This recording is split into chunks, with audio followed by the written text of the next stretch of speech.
class. As you should know by now, my name is Howard Sokol, and I am the instructor for this course, Business 2810. If you looked on D2L, you saw that I gave you an assignment on a discussion board for this first class where I asked you to write down the first three things that you did today and what they had to do with the law. Well, since we're not in an actual class, I can't call out to the class and ask what those items were. So what I did is I listed on this whiteboard some of the typical answers that I get to that question. So it's things like turn off my alarm, brush my teeth, shower, eat breakfast, stop and buy gas, and get dressed, and many, many more of those types of things. So, what do each of these have to do with the law? For example, turning off your alarm clock. Okay, well, think about your alarm clock for a minute. There's a lot of things that have to do with an alarm clock. Electricity, for example. The alarm probably has to meet some legal guidelines to make it safe. The time that you set on the alarm is based upon whether it's daylight savings time or not daylight savings time. That is set by the law. That is whether we use daylight savings time or not and when it comes into being. Brush your teeth. Well, the toothpaste that you use is governed by the Food and Drug Administration, and it has to meet certain requirements, as well as probably certain disclosures like what are the ingredients. Shower. Well, we have a lot of issues with showers, but the one that first comes to mind is water. The water is regulated usually by your county if you're on county water, and has to meet certain guidelines, particularly by the EPA, the Environmental Protection Agency. It has to be clean. But let me tell you a little other story.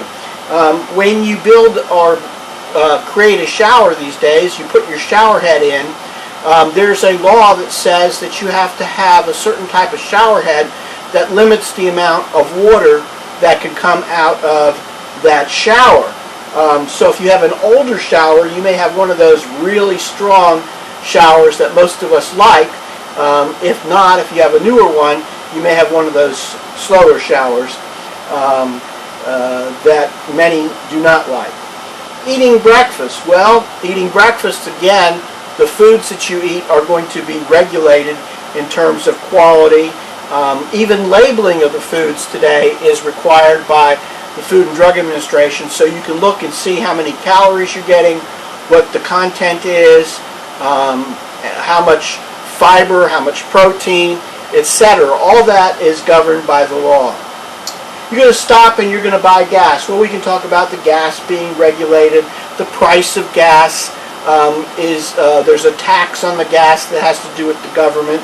But one of the things I want you to be aware of is when you stop and buy something like gas, that's a contract. You're entering into an agreement.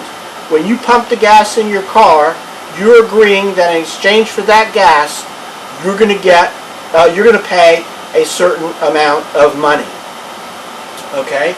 You're going to get dressed. Well, there's a few things that you can think of here. First of all, if you don't get dressed and you go outside, you're probably going to be arrested for indecency.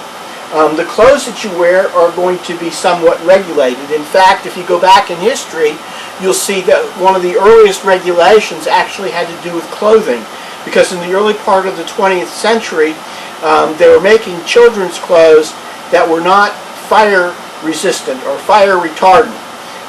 As a result of that, with the old stoves that they had in those days, which were primarily wood or gas, a lot of children's clothing was being caught on fire when children were standing next to their mothers while they were cooking, resulting in injuries and sometimes death to those children. As a result of that, laws were passed that required clothing, particularly children's clothing, to be fire retardant. So these are some of the examples of things that you might have named in your statement on the discussion board, and hopefully you got some things that connected it to what it has to do with the law. So why do I bring this up? Because as you'll see in the next video, one of the first things I'm going to mention is the fact that the law is pervasive. It's everywhere. Everything we do today is connected to the law in some way.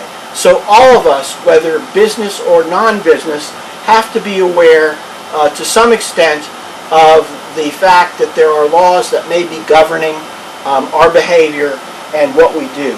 And hopefully in this course we'll at least touch on enough of those everyday laws to give you an idea of what you may be confronting and what you may need to learn a little bit more about in order to be successful.